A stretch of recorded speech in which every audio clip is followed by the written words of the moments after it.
আসসালামু আলাইকুম এভরিওয়ান। সবাই কেমন আছেন? আশা করি ভালো আছেন।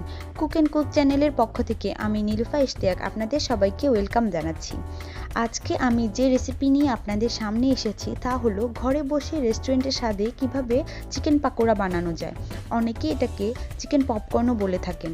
আমি আসলে ঘরে থাকা কিছু ইনগ্রিডিয়েন্ট দিয়ে খুবই সহজে তৈরি করার চেষ্টা করেছি।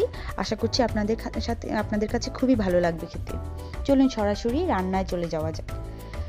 এখানে আমি চিকেন পাকোড়ার জন্য মুরগির বুকের পিস নিয়েছি। এভাবে টুকরা টুকরা করে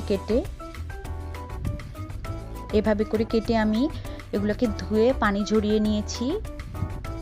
তারপর এখানে যা যা মশলার উপকরণ দিব প্রথমে ম্যারিনেশন করে নিব। তার জন্য যা যা মশলার উপকরণ হিসেবে ইউজ করছি তা হলো, আমি প্রথমে মরিচের গুঁড়া নিয়েছি হাফ টি স্পুন, ধনিয়া জিরার গুঁড়া নিয়েছি হাফ টি স্পুন, তারপর আদা পেস্ট নিয়েছি হাফ টি স্পুন, রসুন পেস্ট নিয়েছি হাফ টি স্পুন, লবণ নিয়েছি 1/3 টি স্পুন, তারপর ব্ল্যাক পেপার নিয়েছি হাফ টি স্পুন, আর গরম মশলার গুঁড়া নিয়েছি 1/4 টি স্পুন, চিলি ফ্লেক্স বা পাপরিকা পাউডার যেটা ইচ্ছে ইউজ করতে পারেন হাফ টি স্পুন, আর দুধ নিয়েছি 1/4 কাপ, ময়দা নিয়েছি 1 কাপ, সেটা পরবর্তীতে ইউজ করব।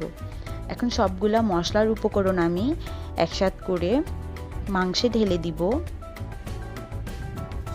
মশলার উপকরণগুলো আমি যেহেতু পরিমাণ মতোই নিয়েছি সেজন্য সবগুলো উপকরণ এখন আমি মাংসের মধ্যে দিয়ে দুধ দিয়ে এটাকে মেখে ম্যারিনেশন করে নিব।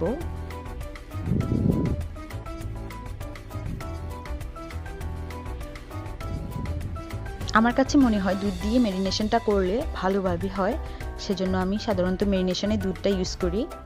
আপনারা চাইলে পানিও ইউজ করতে পারেন। এভাবে ভালো মতো মেখে আমি এটাকে ফ্রিজে রেখে দিব আধা ঘন্টার জন্য, বা অ্যাটলিস্ট 20 মিনিট হলেও রাখার চেষ্টা করবেন। আধা ঘন্টা পর ফ্রিজ থেকে নামিয়ে আমি আবার মিশ্রণটাকে একটু উপর নিচ করে নিচ্ছি চামচ দিয়ে। তারপর এখানে একটা ডিম ফেটে রেখেছি আমি, ময়দার গুঁড়া 1 কাপ, তারপর এখানে আমি ব্রেড ক্রাম্ব নিয়েছি 1 কাপ। এখন আমি মশলা হিসেবে নিয়েছি এখানে 1/4 টি স্পুন লবণ, তারপর 1/4 টি স্পুন মরিচের গুঁড়া, 1/4 টি স্পুন ধনে গুঁড়া। এগুলা দিয়ে আমি ময়দাটা আবার একটু ভালোভাবে মেখে নিব। এভাবে মশলাগুলা ময়দার গুঁড়ি দিয়ে মধ্যে আমি মেখে নিয়ে এরপর বাকি মাংসগুলাকে এক পিস করে প্রথমে আমি দিব ময়দার গুঁড়ার মধ্যে। ময়দার মধ্যে এভাবে আমি ভিন্ন ভিন্নভাবে এক পিস মাংস নিয়ে সেটাকে ময়দার গুঁড়ি ভালো মতো এপিট উপিট করে লাগাবো। এরপর মাংসগুলা তুলে আমি নিব ডিমের মিশ্রণের মধ্যে। এখানে আমি শুধু একটা ডিম ফেটে রেখেছি, আর কিছুই দিইনি।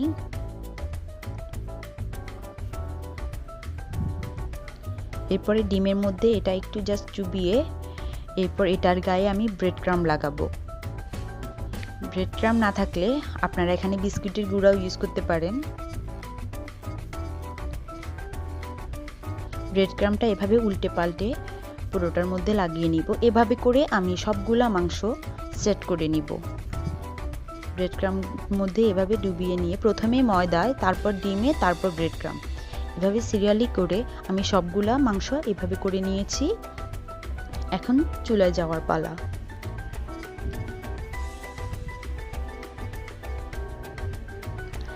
ফ্রাই প্যানের মধ্যে আমি তেল গরম করে নিয়েছি।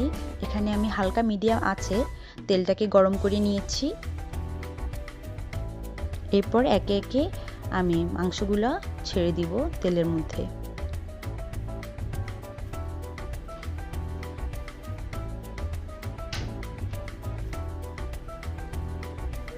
এভাবে করে মাংসগুলো আমি ফ্রাই হতে দিব। যখন এক পাশ হয়ে যাবে তারপর আমি উল্টে দিব। এভাবে করে এক পাশ হওয়া পর্যন্ত আমি মিনিমাম 2 মিনিটের মতো কম আছে এটাকে জাল করে নিব। তারপর এক পাশ মোটামুটি হয়ে আসলে এভাবে করে উল্টে দিব।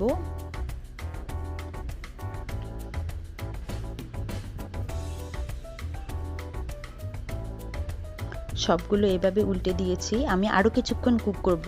আমার ফ্যামিলির সবাই একটু কালচে কালারটা পছন্দ করে চিকেনের মধ্যে, সেজন্য আমি একটু ভালো মতো কুক করে নিব। আপনারা চাইলে এই পর্যায়েও নামিয়ে নিতে পারেন।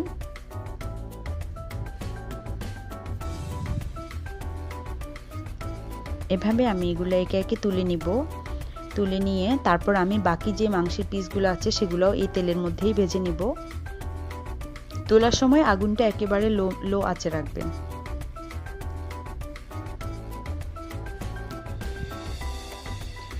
তারপর বাকিগুলো আস্তে আস্তে করে ওই তেলেই আমি বাকিগুলো দিয়ে দিচ্ছি।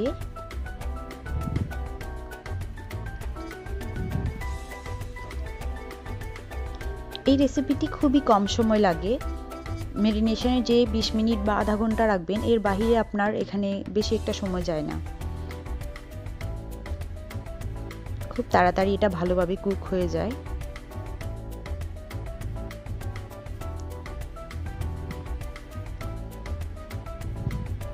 এভাবে সবগুলো উপকরণ আমি আস্তে আস্তে উল্টে পাল্টে দিয়ে তারপর আমি নামিয়ে নিয়েছি। তৈরি হয়ে গেল আমার মজাদার স্বাদে চিকেন পাকোড়া।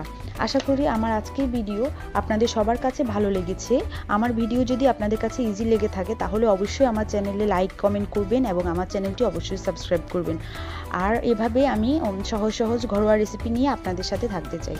ধন্যবাদ সবাইকে। সবাই